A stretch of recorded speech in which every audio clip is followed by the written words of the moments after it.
a gente tá acostumado com a nossa própria loucura. Entendi. E, pô, você foi... O que você foi fazer em Israel, cara? Então, vamos começar assim. Eu cresci dentro da comunidade judaica, então sempre tive uma relação com Israel.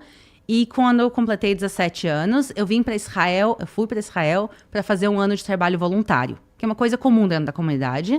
Daí eu fui morar em kibbutz, fui fazer trabalho voluntário, passei um ano. Kibbutz é um conceito interessante pra caramba, cara. Né? Eu morei num dos poucos kibbutz realmente tradicionais que sobraram em Israel.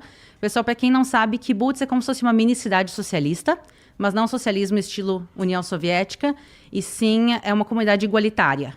A base do kibbutz é cada um dá o que pode, recebe o que precisa. Então, eu morei num kibbutz que é realmente igualitário. Eu me voluntariei lá, depois tive outros projetos também que eu me voluntariei. No final desse um ano, eu estava adorando Israel.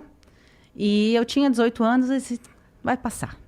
Eu fui embora de Israel com vontade de ficar, mas eu disse, vai passar, rodei o mundo, fui embora na Inglaterra, uma época eu fui para cima e para baixo. E depois de um ano e pouco, a vontade não passou, eu disse, ok, então eu vou migrar para Israel. E daí eu fui com 3 malas de 32 quilos e uma passagem só de ida. E isso foi em 2009. Daí, em 2009, quando eu fui com todas as minhas coisas, aí realmente eu já tirei minha cidadania, fiz tudo e daí... Foi tranquilo pra você fazer tudo isso? Conseguir se tornar... Ir morar em Israel é tranquilo? Sim. Então, existe uma coisa que se chama a Lei do Retorno. Isso permite todos os judeus e descendentes de judeus até a 3ª geração a retornarem a Israel. Há 2000 anos atrás, os judeus moravam em Israel, foram expulsos. E os judeus estão voltando à sua terra, biblicamente falando. Uhum. Então, por eu ser judia, por eu ser de família judia, eu simplesmente fui, juntei toda a papelada. Tem literalmente documentos que provam a origem judaica da família. Então, eu levei toda essa papelada para um órgão que é afiliado ao governo. O governo vai, analisa e diz, ok, tu tem direito, carimba, carimba, carimba. E aí, quando eu chego, eles pegam meu passaporte, mandam para a embaixada em Brasília, eu recebo visto de imigração. Existe isso. Então, quando eu cheguei no aeroporto em Tel Aviv, na hora de passar pela imigração, eles pegaram o passaporte, viram visto, me mandaram para essa linha. Daí chegam, bem-vindo a Israel, toma aqui uma pilha de papéis de burocracia. Israel é um país bem burocrático. Então, toma aqui a pilha de papéis de burocracia e também perguntam qual tu quer que seja teu nome. Porque é muito comum as pessoas mudarem o nome quando imigram para Israel. Por quê? Porque muita gente tem nomes estrangeiros. Aline não é um nome judaico, não é um nome israelense.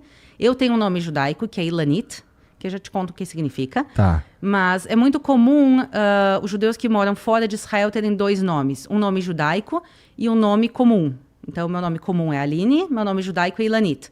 Então, muita gente gosta de voltar ao seu nome judaico quando migra para Israel, ou porque tem nomes que são difíceis de pronunciar em hebraico. Aline, para eles, é difícil. Mas eu disse, não, eu quero manter meu nome, eu quero manter Aline Blochten-Shefkes.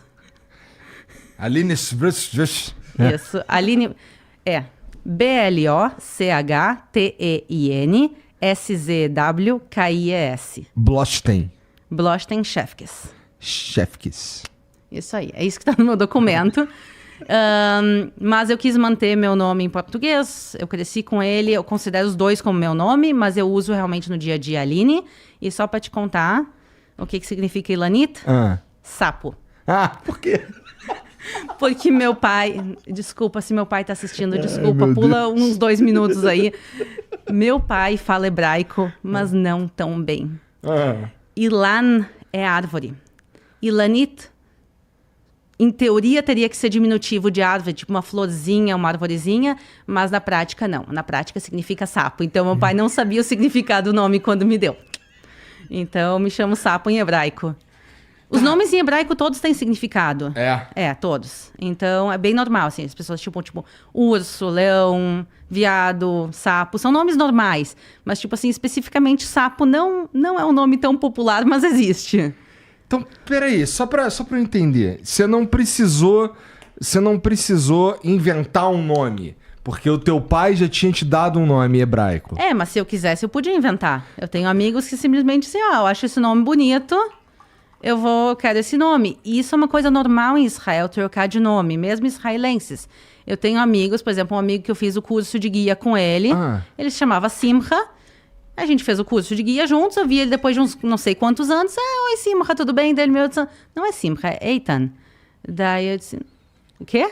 Daí eu troquei meu nome. Eu disse, tá bom, Shalom Eitan. E simplesmente assim, ele foi, decidiu que queria trocar o nome e trocou.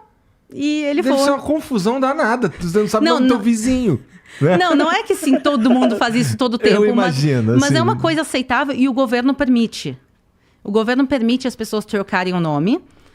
Eu tive que trocar meu nome, na realidade, porque na hora do aeroporto eles colocaram, além de todas as letras que eu tenho no meu sobrenome, eles colocaram um K a meio no meio do meu sobrenome que não tinha que estar. Então eu fui lá, fácil, troquei meu sobrenome, é normal. Entendi. Então o governo permite que as pessoas troquem nome e sobrenome sem problema nenhum.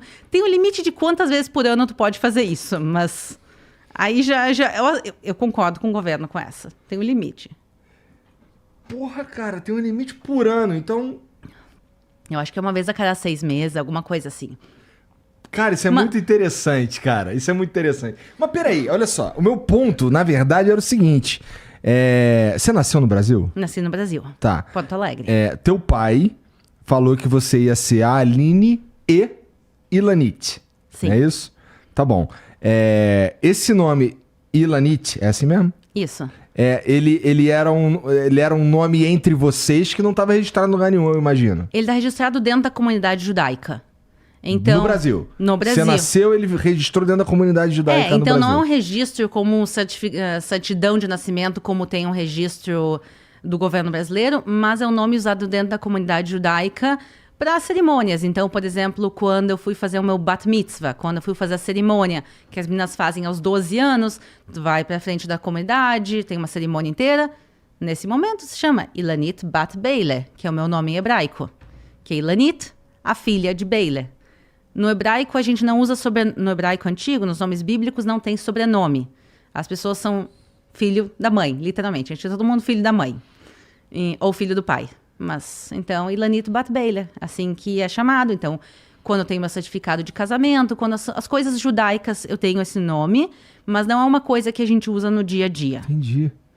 Então provavelmente, os meus aluninhos lá do Liessing, tudo tinha um outro nome que eu nem sabia. Provavelmente. Alguns, o nome serve como um nome duplo. Então, por exemplo, tem nomes hebraicos que a gente usa aqui no português no dia a dia. Todos nomes com El no final. Gabriel, Rafael, Emanuel, todos esses são nomes em hebraico.